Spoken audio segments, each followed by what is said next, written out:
Telangana figures మారిపోయినాయి. 1 by 1 పార్టీలు మారుతూ ఉండటం. ఇదివరకు ఇది అప్పట్లో 64 మందితో ప్రారంభమైనటువంటి టీఆర్ఎస్ దగ్గర దగ్గరగా 80 దాకా వెళ్ళింది, 85 దాకా వెళ్ళింది అనుకుంటే 2018లో మరోసారి గెలిచినప్పుడు 84 దాకా వస్తే అది 110 దాకా వెళ్ళిపోయింది. 110, 120, అదే 105 దాకా వెళ్ళిపోయింది. అలాంటి స్టేజీ నుంచి ఇప్పుడు మళ్ళీ రివర్స్ అవుతుంది. 39 స్థానాలు ఉన్నటువంటి బీఆర్ఎస్ ఇప్పుడు 31కి పడిపోయింది.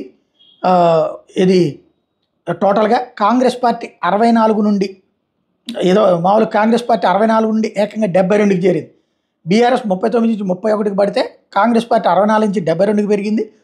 అలాగే 12 మంది జిహెచ్ఎంసీ పరిధిలో ఉన్న బీఆర్ఎస్ ఎమ్మెల్యేలులో 8 మంది ఇప్పటికే రెడీ అయిపోతున్నారు ఇదే మారడానికి అన్నటువంటిది. టోటల్గా చూస్తే బీఆర్ఎస్కి సంబంధించినటువంటి 39 మందిలో 7 ఆల్రెడీ జాయిన్ అయ్యారు, 12 మంది రెడీ ఉన్నారు, అంటే 19. ఇంకొక 8 మంది వస్తే అంటే టోటల్గా 39లో 27 మంది వస్తే 2/3 పార్టీ చీలిపోయినట్టు అప్పుడు అధికారికంగా గుర్తించవచ్చు.